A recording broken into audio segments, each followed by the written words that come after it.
9 secondes, seulement 9 secondes. Cédric Doumbé a littéralement explosé Jordan Zebo en 9 secondes. Et après le combat, tout paraît tellement évident. C'est toujours plus simple de tirer des conclusions, vous allez me dire, et des analyses une fois que la réalité a frappé. Mais aujourd'hui, j'ai envie de vous faire une analyse vraiment différente de ce qui va sortir sur toutes les chaînes qui vont parler et traiter du combat entre Cédric Doumbé et Jordan Zebo. Parce que j'aurais pu vous faire une analyse pour vous expliquer comment Cédric Doumbé a gagné le combat avant même d'être entré en piste, ou une analyse sur la préparation mentale de champion. J'aurais pu aussi vous faire une analyse sur la guerre psychologique qui a été menée face à Zebo. Mais en fait, j'ai envie qu'on regarde les choses dans leur globalité. J'ai envie de vous démontrer que Cédric Doumbé a un plan bien plus grand que celui d'humilier ses adversaires. Une stratégie que Cédric Doumbé semble avoir préparée et déroulée depuis ses débuts dans le MMA, et le combat face à Zebo ne constitue qu'une étape. Tu vas voir dans cette vidéo, je vais te fournir une analyse inédite sur Cédric Doumbé. Une analyse qui pourrait faire baver tout entrepreneur souhaitant atteindre ses ambitions. Alors qu'on l'aime ou non, Cédric Doumbé, c'est avant tout un mec qui évolue au plus haut niveau depuis plus de 10 ans. Il a largement fait ses preuves dans les sports de combat, c'est indéniable. Avec 75 victoires, dont 45 par KO, il fait partie des plus grands kickboxers de tous les temps.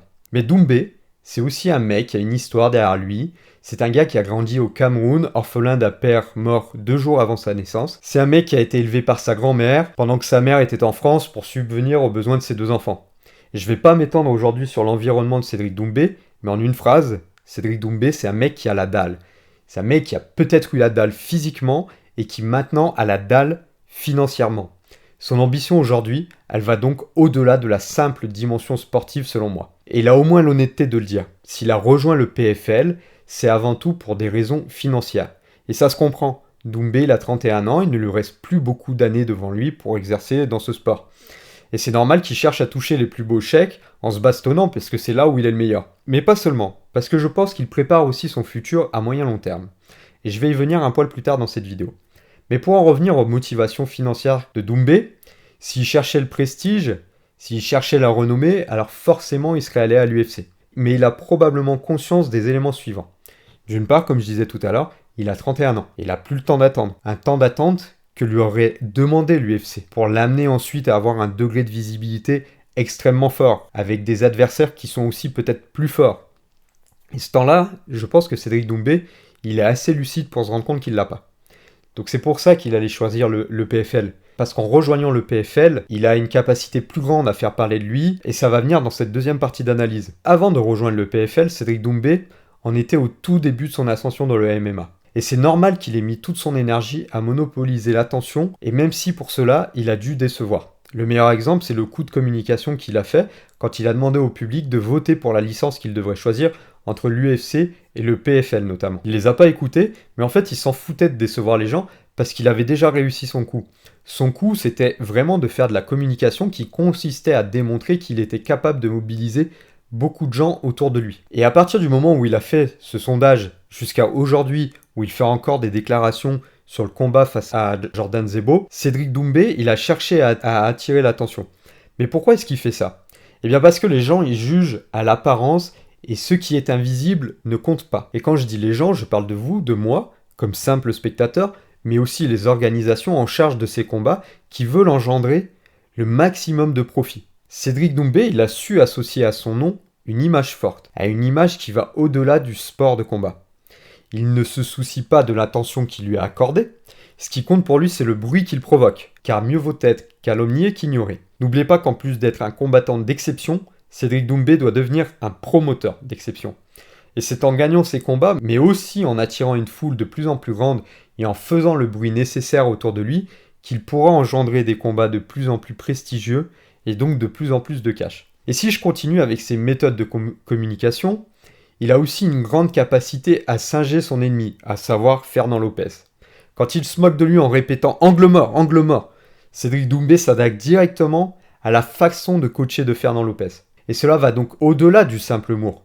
Et c'est normal parce que dans le plan de Cédric Doumbé, Fernand Lopez, c'est le prochain obstacle et je vais te démontrer cela. Je ne m'intéresse pas forcément aux querelles et aux actualités people, mais je sens bien que dans ce dossier, il y a un conflit énorme entre Doumbé et Lopez, et les dernières déclarations de Cédric l'attestent. Mais ce qui m'intéresse vraiment, c'est toute la stratégie qui a été mise en place par Cédric Doumbé pour atteindre petit à petit Fernand Lopez. D'abord, Doumbé, il a utilisé ce qu'on appelle dans l'art de la guerre la stratégie du pivotement. C'est une stratégie qui consiste à ne pas attaquer directement son adversaire, mais plutôt à attaquer sur un point faible là où il ne s'y attend pas. En organisant un combat contre Zebo, et il le dit clairement depuis la fin du combat, c'est Fernand Lopez qu'il visait, Cédric Doumbé. Et le fait de dérouiller Zembo dans la cage, c'était le moyen le plus spectaculaire dont disposait Doumbé pour atteindre Fernand Lopez, d'où la stratégie de pivotement. Et maintenant que le combat face à Zebo est passé, Cédric continue de dérouler son plan. Il va jouer maintenant sur une stratégie de diviser pour mieux régner. Parce que vous l'avez tous vu, Jordan Zebo est arrivé au combat avec un game plan totalement foireux. En fait, même Doumbé ne s'attendait pas à ce niveau d'amateurisme. Ce game plan, c'est juste une illustration que la stratégie que Fernand Lopez a mise en place pour son combattant, elle était défaillante. Et Doumbé, il n'en demandait pas autant pour pouvoir s'engouffrer dans la brèche en fait. Il fait bien comprendre à tout le monde maintenant, c'est-à-dire à son clan comme à celui de Lopez, que la défaite de Zebo, c'est avant tout la défaite de Lopez. Et le message derrière, il est assez terrible. Et surtout pour Fernand Lopez. Parce que là, en gros, ce qu'on est en train de dire, c'est que Fernand Lopez ne doit plus être la référence française du MMA.